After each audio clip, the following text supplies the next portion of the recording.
Have you ever looked around and felt like the more you give, the less it's noticed?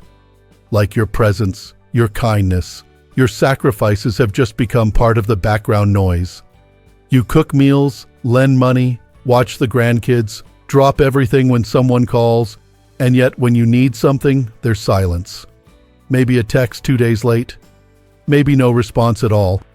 You sit with that ache and wonder, do they even realize what I give? You're not alone. So many people your age have quietly carried the weight of love and responsibility, hoping one day the people they gave everything to would see it, appreciate it, maybe even say thank you. But here's the truth, most won't say out loud. People don't value what's always there, especially our own children. That may be hard to hear, but if you're nodding along right now, then you already feel it. You know exactly what I mean. And it's not about being bitter or dramatic. It's about being honest with yourself. You've spent decades loving them, raising them, protecting them, sacrificing. But somewhere along the way, the giving became expected. The sacrifices became routine. Your time and energy became something they assumed would always be there. And the harder you try, the more you go unnoticed.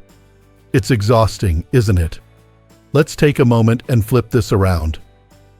Think about something you worked hard for, a car, a home, a garden, maybe even a relationship. Remember how much you appreciated it? How carefully you treated it? Now compare that to something handed to you without any effort, maybe a freebie or a gift you didn't ask for. If we're being honest, we don't treat those things the same. Because when something is always there, always easy, always saying yes, we start to think it always will be. That's human nature. But now it's your time to change that pattern. Because here's a truth that may surprise you. Teaching your kids the cost of taking you for granted isn't cruel. It's necessary. Not just for your peace, but for their growth too. It starts with this. Stop trying so hard. I know that may sound backwards. You're their parent. You've spent your whole life making things easier for them, smoothing the path, being the helper, the fixer, the reliable one. But every time you solve the problem for them before they even ask, every time you say yes when you mean no, every time you drop your own needs to show up for theirs, you send a message. A subtle but powerful message that says, you don't need to try. I'll always be here. You don't need to earn my time or effort. It's guaranteed. And that message? It starts to chip away at how they see you. Not out of malice. Not because they're ungrateful, but because comfort breeds complacency. They stop saying thank you. They stop checking in. They stop treating you like a human being with your own life, and instead like a service they can call when needed. That's not love, that's habit. And you deserve more than being someone's backup plan. So what do? You pull back, not in anger, but in wisdom. You stop going out of your way when no effort is returned. You stop texting first. You stop driving across town when they can't even return a call. You stop making excuses for why they're too busy, too distracted, too tired to acknowledge you. You give them space to feel your absence. And that leads us to something most people underestimate: the power of silence. Silence is not about giving the cold shoulder. It's not punishment. It's clarity. When you stop explaining why you're hurt, stop reminding them how much you've done, stop repeating the same lessons you've already taught. It creates space. Space for them to notice. Space for them to wonder, why haven't I heard from Mom? Or, why didn't Dad reply? That space? It speaks louder than any emotional speech ever could. Because here's the secret. People don't always hear your words, but they feel your absence. Your silence makes them pause, makes them rethink, makes them realize that you're no longer in default mode, ready to fix, ready to forgive, ready to sacrifice.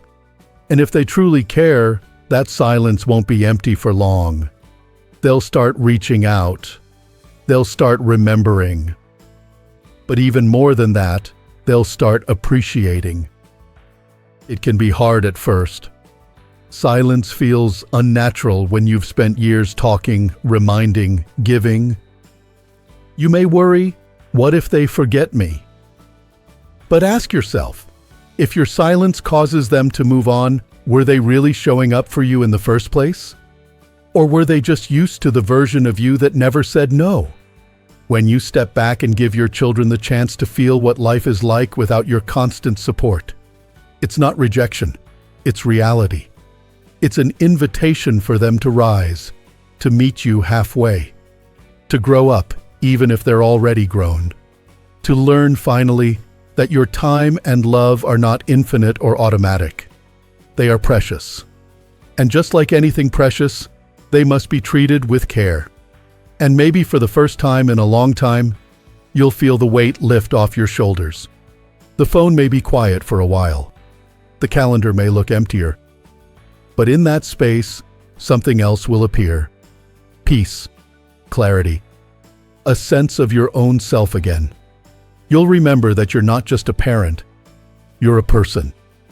One who deserves the same respect and care you've spent your life giving to others. There is nothing selfish about teaching others how to treat you. In fact, it may be the most generous thing you ever do, for them and for yourself. Because when they learn not to take you for granted, they learn how to value others too. They grow, you heal, everyone wins. You've given enough. Now it's time to step back, breathe, and remember. Your love is not less powerful just because it's quieter. Sometimes the strongest love says nothing at all. Now take a breath. Let that settle in. Now let's go a little deeper, because once you stop overgiving and you embrace silence, something powerful starts to happen. You begin to feel lighter. Your days aren't tied to waiting by the phone, or hoping they remember to visit, or checking your messages for a reply that may never come. Instead, you begin to shift your energy inward. And that's not selfish, that's necessary. It's time to level up. What does that mean, really? It means you stop making your life revolve around people who can't even bother to meet you halfway. You stop trying to stay visible in someone else's world when they've stopped looking your way. And instead, you disappear. Not in a bitter way, not to hurt anyone, but to find yourself again. Disappear into your own healing, into your own strength, into the version of yourself you set aside while raising everyone else. Start that morning walk you've been putting off. Join that class. Revisit your faith. Find a new hobby that lights you up inside. You are not too old to start anything. In fact, you're finally free to focus on what you want, not what others expect of you. You don't need to announce it. You don't need to post about it or tell your kids what you're doing. Just move, quietly, confidently. Let the glow show up when they see you next time and say, "Wow, something's different." Let your peace speak louder than any explanation. Because here's what happens when you start building a life that doesn't revolve around their validation. You become unrecognizable in the best possible way. And when they finally look up, when they finally ask where you went, they'll realize they lost access to a version of you they took for granted. You don't owe them that version anymore. You owe it to yourself to become the strongest, healthiest, most peaceful version of you. And trust me, that version does not beg for love. That version doesn't chase down attention. That version sits quietly knowing their worth, while the world begins to notice what it lost. But that journey isn't just about disappearing. It's about protecting your energy. And part of that means learning to stop responding to weak attempts. You know what I mean. The lazy "how are you" texts that come once a month. The breadcrumb conversations, the late-night calls only when something's gone wrong. The sudden flurry of interest when they realize you've pulled back. You've seen it. You've probably felt that tug inside to respond anyway, to be kind, to be understanding, to at least say something. But here's the truth. Every time you respond to weak effort, you reward it. You're teaching them that they can put in the bare minimum and still get your time, your attention, your love. And what happens when you do that? The effort stays small. The pattern never changes. Because why would it? If you open the door every time someone knocks, even if they barely tap, it tells them they don't need to try any harder. You deserve more than crumbs. You deserve conversations that come from care, not convenience. You deserve presence, not pity. So when they offer the smallest bit of attention, ask yourself, is this real connection? Or is this just a test to see if I'm still waiting? If it's not genuine, don't answer. Not because you're angry, but because you've raised the standard. And once you've raised the standard, you don't go backward. This is where you become the plot twist in their story. They thought they knew you. They thought they could count on you to always be there, always understand, always forgive. That no matter how much they pulled away, you'd reach back. That no matter how late they showed up, you'd welcome them in. But now you surprise them, not with revenge, not with drama, just by becoming different. By refusing to play the same role you've always played. By no longer following the same script. You stop picking up the phone first. You stop sending gifts that go unacknowledged. You stop waiting at the door. You stop making your love so easy to reach. Instead, you become unpredictable. Quiet, calm, focused on yourself. And when they look for the old version of you, the one who bent over backward to stay in their lives, they won't find it. They'll start to ask themselves questions they never bothered to ask before. Did I do something wrong? Why haven't I heard from her? Is he upset? But you don't answer those questions for them anymore. Let them sit with their confusion. Let them wrestle with the silence. Because silence forces reflection. And reflection leads to growth. That's how people learn. Not through lectures. Not through long explanations. Through loss. Through absence. Through the realization that something valuable is missing, and they don't know how to get it back. And by the time they figure it out, by the time they realize how much you meant to them, how much they depended on you, how much love you gave so freely, you'll be somewhere else, thriving, whole, finally at peace. Let that truth sink in for a moment. Let it give you strength. Because this shift you're making, it's not just about getting their attention, it's about getting your power back. And the best part? You're not doing it for them. You're doing it for you. There's something powerful that happens when you stop chasing and start choosing. When you stop living in reaction to how others treat you and instead begin responding to how you treat yourself. By now, you've pulled back the curtain. You've seen who shows up when you stop giving so much. You've noticed who calls when you go quiet. You've started to understand that presence is a privilege, and not everyone deserves it.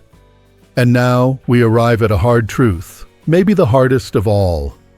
You must stop letting them think you'll wait forever. Because every time you wait on someone who only shows up when it's easy, you tell them they can put you on hold.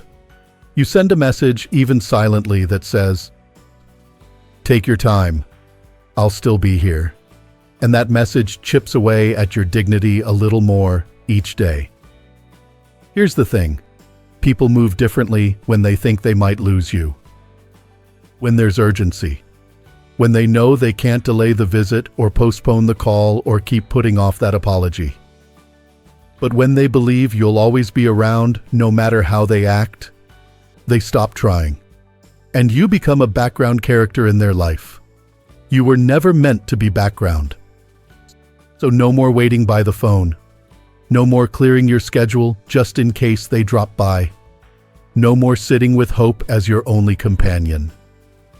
Hope is beautiful, but it's not a plan. You deserve more than potential. You deserve action now, not promises of someday. And if they come back too late, you meet them with clarity, not bitterness.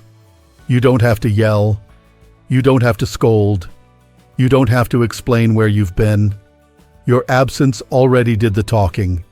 Your strength already said everything. And here's where everything shifts again. You don't just become someone they miss. You become the standard they'll never meet again. Think about that. You were the one who showed up. The one who forgave. The one who made holidays feel like home. The one who gave rides, gave time, gave love. You were the rock, the glue, the steady hand that held everything together. And for a long time, they thought that kind of love would always be there. But now they know better. Because now they're out there trying to find what they lost. They'll look for your kind of loyalty in other people. They'll search for your kind of patience, your way of listening, your soft-spoken support. And what they'll find is that what you gave was rare. One of one, unmatched. You were not replaceable. You were the example. And now you're not chasing anymore. You're not reaching back.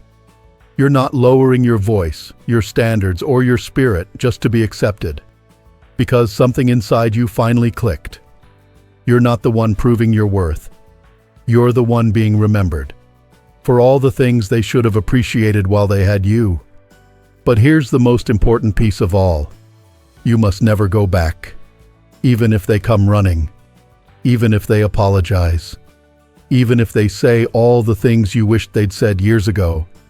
Because if someone had to lose you in order to realize your worth, they never truly valued you to begin with. Read that again. It's tempting, I know. We all want to believe that maybe, just maybe, this time is different. That they've changed, that they see it now. But here's the truth.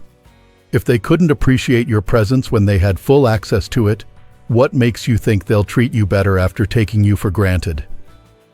Going back doesn't heal the wound. It reopens it. When you let someone return without consequence, you teach them that leaving was never a real risk. That you were always an option. That they can hurt you again and still be welcomed back. But you didn't come this far just to start over.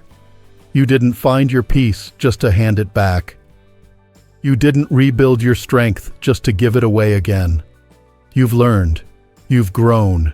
You've grieved. And now you're standing taller, seeing clearer, speaking less, but saying more. You've become someone new. Someone with boundaries. Someone with joy. Someone who isn't afraid to be alone. Because being alone with peace is better than being surrounded by people who only show up when it suits them. So now, you live your life, not out of reaction, but out of purpose. You go on walks. You enjoy your hobbies. You laugh with people who appreciate your stories.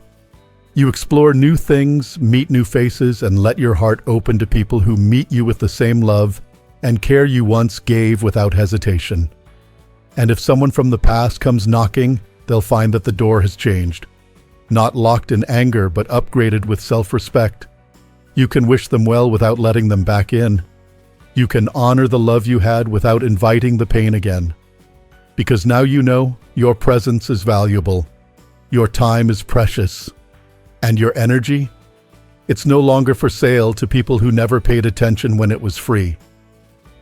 So take this moment right now and breathe in that truth. You don't need to prove anything to anyone. You don't need to wait. You don't need to shrink, explain, beg, or convince. You've already done more than enough. Let your life from this point forward be rooted in peace, purpose, and quiet strength. And remember, you don't need to yell to be heard. You don't need to chase to be loved.